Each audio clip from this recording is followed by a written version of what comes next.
Hello, friends. It is January 28th, and I'm going to review some of my favorite albums. Because that's what I'm doing, is I'm giving you a list of my favorite albums. When I have 1,000 of them, I'll give you the 1,000 perfect albums, and then make a playlist so you can listen to them. Something to do.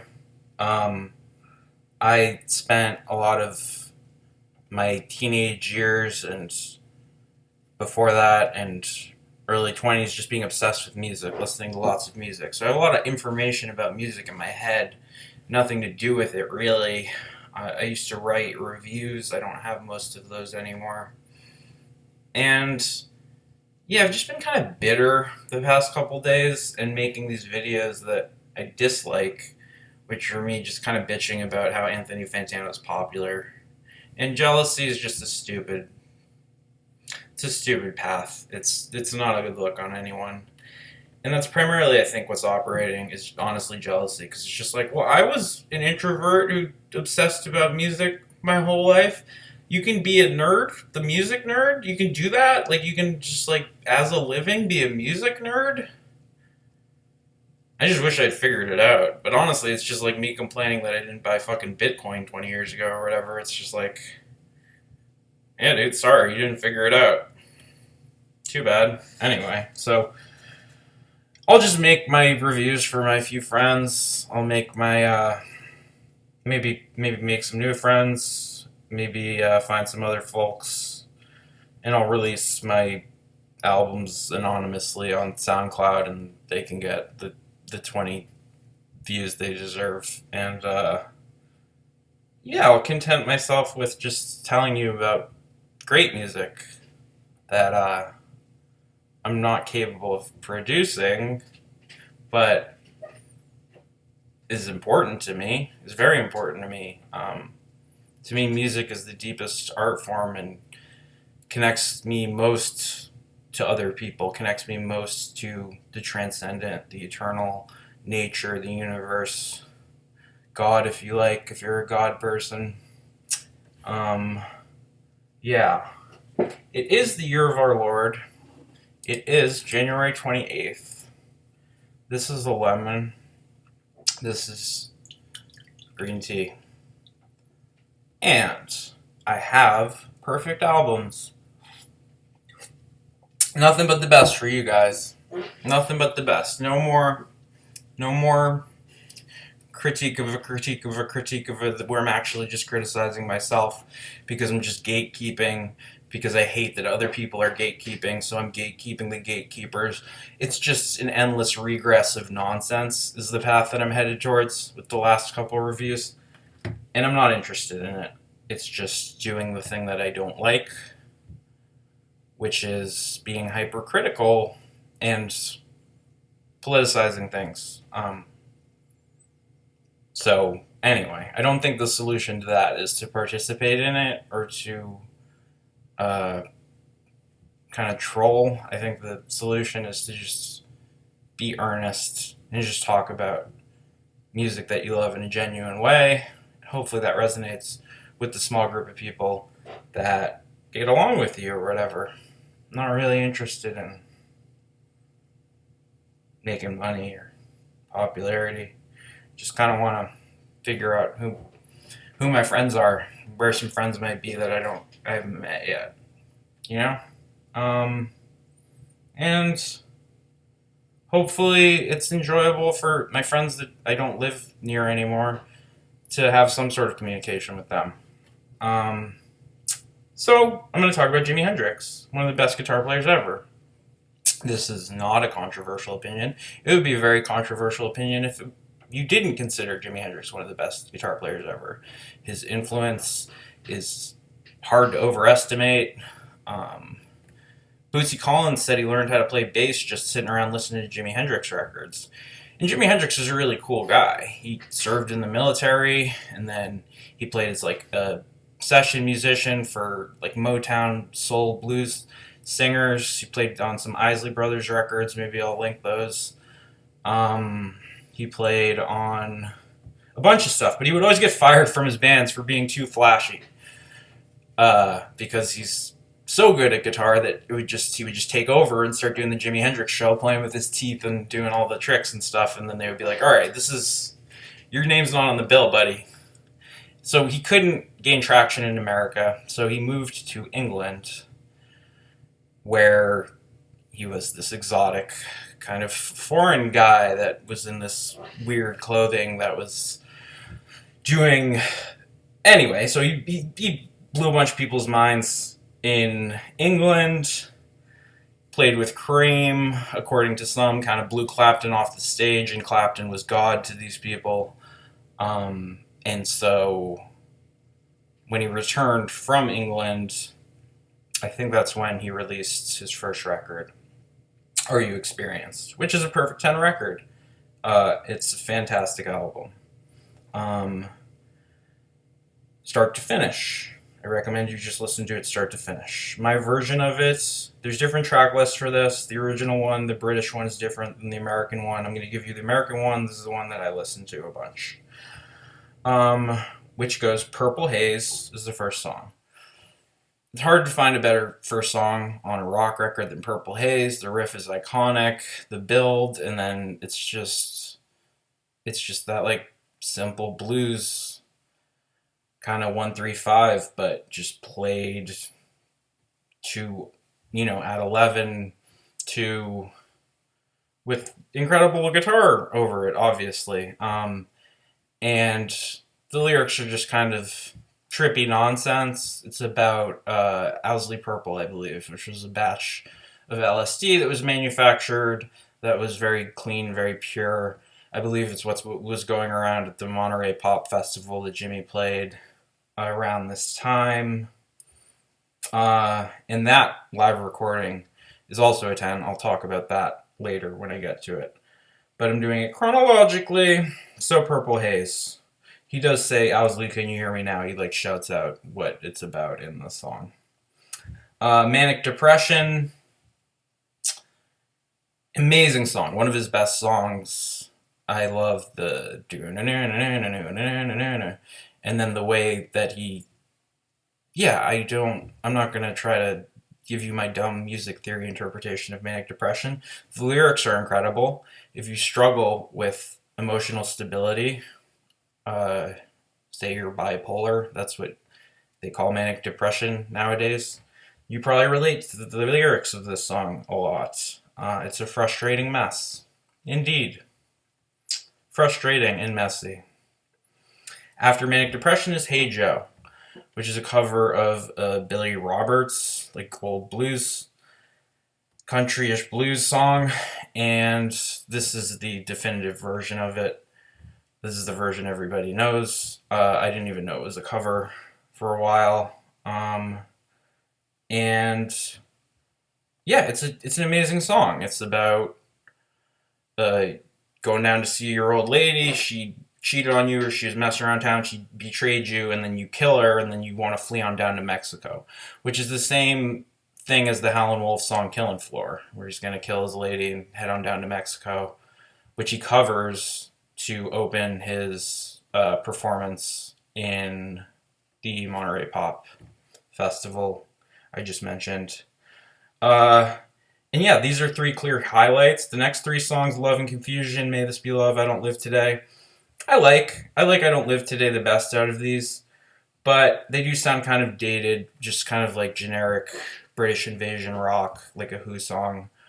They don't sound uniquely Jimmy in the way that other songs on this record do, such as Are You Experienced, Third Zone from the Sun, Fire. Fire is incredible. Fire is one of the greatest songs ever. And again, it's just kind of it's like one of these riffs that you're like, how... With Purple Haze and Fire, it's like, how did nobody play this riff yet? This riff seems so obvious. Once you hear it, it's like this riff has always been there. I mean, this is old, this is before me, so this riff always was there for me. But anyway, The Wind Cries Mary, beautiful song, beautiful lyrics. I love the singing on this. I love Jimmy's voice. Jimmy wasn't a fan of his own vocals, but I find his voice to be incredibly beautiful. and I like his lyrics. They can be kind of clumsy sometimes, especially when he tries to go Dylan. He had an obsession with Dylan. He apparently had that hairstyle because he was trying to mimic Dylan, and he was a fanboy of Dylan, which just endears him to me that much more. The fact that he would bother to be, and then covers Watchtower, obviously. Um, and during that same Monterey Pop, covers like Rolling Stone, which is a great version. Anyway, Wind Cries Mary, Fire, Third Stone from the Sun, one of the best, just simple Jimmy progressions, just taking you into psychedelic hyperspace with these few note phrases, and then just like going off on these crazy extrapolations. Foxy Lady, one of the more dated songs, but still just a rockin' riff. It's still just an undeniable, you know, yo, sweet little love maker. But like the it's kind of like the simplest version of a riff that he uses a lot. Like that Spanish Castle Magic riff is to me kind of like making a more complicated version of this riff. And Are You Experienced has that crazy, I don't know if it's just guitar filters but there's like that chugging, like synthetic background rhythm track with the like, it sounds like backwards. It sounds like if you skip a record backwards, and then just kind of a chugging thing. That actually kind of reminds me of the Nine Inch Nails rhythm stuff that I was reviewing yesterday. And Mitch Mitchell reminds me of Zach Hill. He's a very Zach Hill drummer. He's a very Keith Moon, Zach Hill. Apparently the way that Hendrix chose the Experience was silly, downright silly. He says he likes Noel Redding's haircut, so that's why he chose him to be his bass player, even though he was a guitar player, not a bass player. Although he is a very good bass player. And Mitch Mitchell is a good drummer. Apparently he had it down between Ainsley Dunbar and Mitch Mitchell for who was going to be the drummer for the Experience, and he flipped a coin. And Mitch Mitchell won. I think the Experience would have sounded better if Ainsley Dunbar won, because I think he's more of a in-the-pocket, technically competent, but also subtle drummer. And I think they would have benefited more from having that than just having kind of three people soloing all at once, which is kind of what the Experience sounds like a lot of times. And my favorite record is Band of Gypsies, which is more restrained, which is Jimmy playing not with two very busy British white people as his backing band, but playing with two more soulful American black people that are playing actual bass lines and drum beats that are pretty simple. So you can really hear what Jimmy's doing when he's going off on these tangents. It's not like everybody's just piling on and this kind of overwhelm occurs where it's just like the drummer's going off, the bass is super busy. The sounds to my ear more like an enjoyable dynamic for a band. But after the Perfect 10 record, which was his first one, Are You Experienced, he released my personal favorite record, which is Axis Bold as Love, which opens with a weird noise track, EXP, I don't really know what that is. And then, other than it's kind of like just a bunch of loud, kind of chaotic stuff, then there's the palette cleanser. This is like an amuse-bouche, and then you get the Up From the Skies is like a soul song. It's like a love, soul, funky song, like a wah pedal. It's kind of just like chill and restrained, and very different from the opener of like Purple Haze or Foxy Lady, depending on which version of that album you have. Spanish Castle Magic is where you get the Purple Haze, Foxy Lady. Okay, like this is like he's gonna shred your face off with crazy guitar. He's gonna ride away on a dragonfly. He's doing crazy. Spanish Castle Magic is where you're like, okay, we get it, Jimmy. We get it. You're better than everybody at guitar. We understand. Wait Until Tomorrow is a good song. I think it's one of the better, just Jimmy kind of writing a standard rock song. Ain't No Tellin', same. Little Wings, one of the most beautiful Jimi Hendrix songs. The melody of this is so gorgeous. Just the guitar itself, and then the lyrics are incredible. It's about this sort of angelic woman who comes to your aid and just kind of like encouraging this beautiful feminine spirit. Right on, right? If 6 was 9 is kind of dated, like if the hippies cut off all their hair, I don't care. This type of stuff probably was very kind of controversial in 1966, 67 when this came out. But if 6 was 9 does not mean the same thing now that it meant in, say, 69. Pisces. Shout Pisces. Double Pisces here. Gemini rising. It's a nightmare. And then, anyway, after 6 was 9, which is great guitar on it, and I like the way that it goes through from the kind of intro to the other part. I'm not gonna... I don't think that a review is me literally just telling you what the parts are. I still don't know what a review is. Still doesn't seem like... It seems like it's gatekeeping. And I dislike gatekeeping. I just want to encourage people to listen to beautiful music. But I somehow have to figure out how to do that. Which maybe if I do it every day, I'll figure it out at some point. But this is where I'm at. You Got Me Floating. It's a cute song. Nothing great. Castles Made of Sand is great. It's an incredible song. The guitar playing is transcendent. The lyrics are beautiful. And it's about just the fleetingness of everything. Temporary nature of life. The fact that everything dies, everything goes away. And we make these beautiful, air portraits with music. But they're just castles made of sand. They just get washed away in the ocean. And then One Rainy Wish, Little Miss Lover. These sound kind of like just generic British invasion rock songs of the era. They're competent. They're not like cringe or anything. They're just not exceptional. Bold as Love, the closer, is exceptional. This is one of my favorite Jimi Hendrix songs. It's very dated, but it's dated in the best possible way. It's like that hippie idealism that I wish I got to live through. That angel he smiles, towering, shiny metallic purple armor. Queen jealousy, envy waits behind him, her fiery organ gown sneers at the grassy ground. Blues are the life-giving waters taken for granted, they quietly understand. The once happy turquoise armies lay opposite ready, but wonder why the fight is on. My red is so confident, he flashes, trophies of wars and ribbons of euphoria.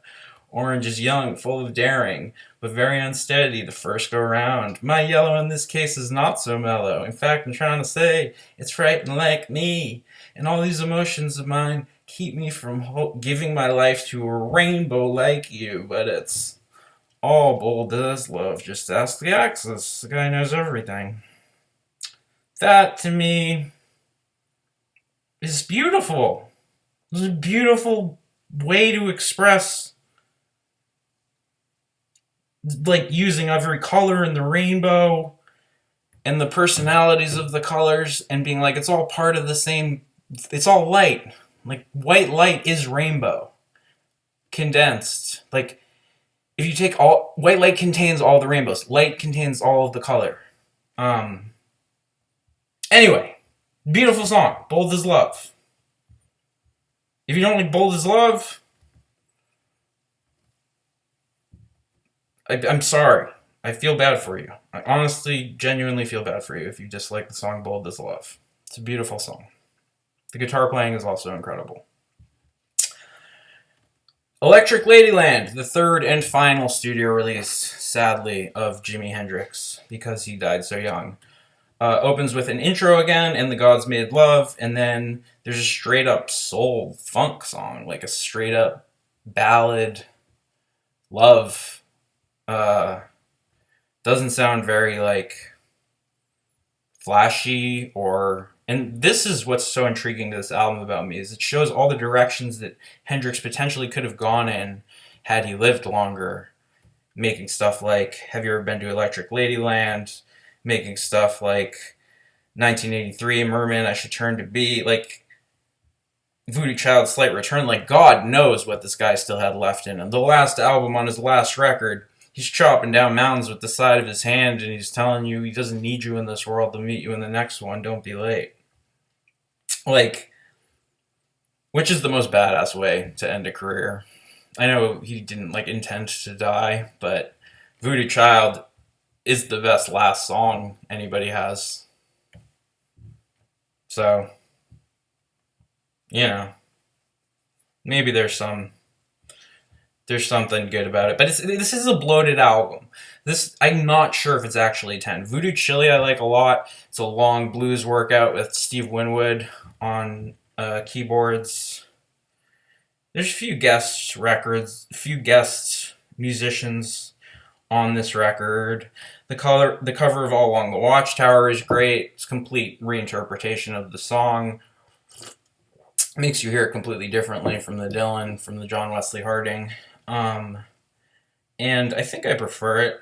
They're very different. It's very difficult to compare like a good folk song to a good psychedelic guitar rock song, but I don't know. Like side 2 of this record is all kind of filler to me. Little Miss Strange, Long Hot Summer, Come On Part 1, Gypsy Eyes, Burning in the Midnight Lamp, and then like Rainy Day, Dream Away, Moon Turn the Tides Away, Still Raining, Still Dreaming, House Burning Down.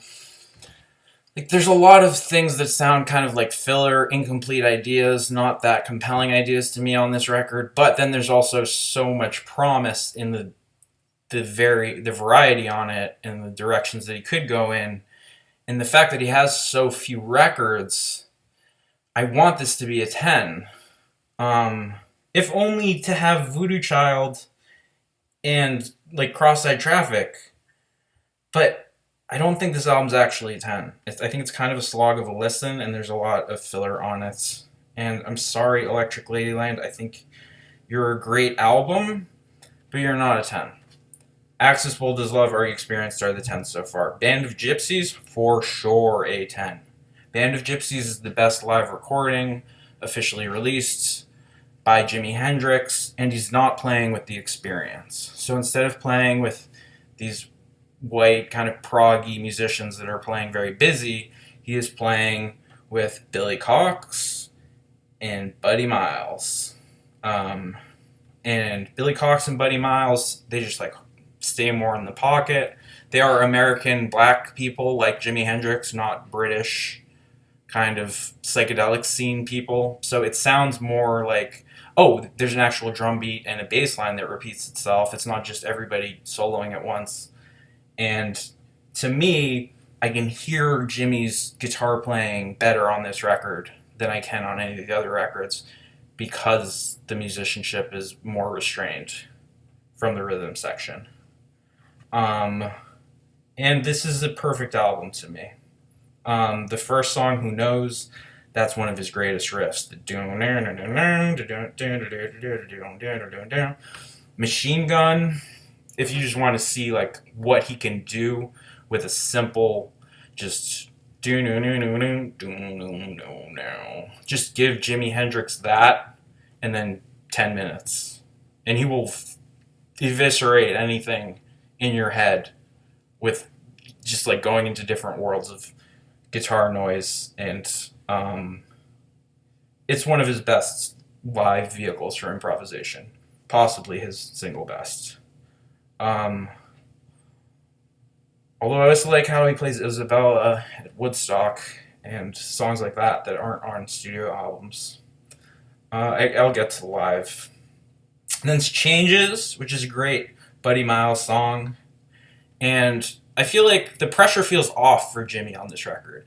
He's got a singer, he's got Buddy Miles singing, either backup or just singing, so it's like he's freed up more. Power to Love, I love that riff and the weird rhythm switch, and Message of Love, We Gotta Live Together. Again, it's just like this whole side is to me um, Jimmy kind of in a thing that feels more like home than the experience. I wish he had gotten to play more records with musicians such as this backing him. But unfortunately, he died very young. Um, Rainbow Bridge, I think, was released posthumously. It does have Polygap and Dolly Dagger on it, so there's a few songs on this that you should have if you really love Jimmy, especially Polygap. But it's not an essential record. It sounds mostly like leftovers, and a lot of the posthumous stuff just seems like it's cashing in on the legacy. Honestly, I don't think you need any of the posthumous things where they're digging up B-sides and random kind of leftovers from the archives. I do think you need the Woodstock live performance. You probably need the Fillmore live performance from New Year's 70 or New Year's 69.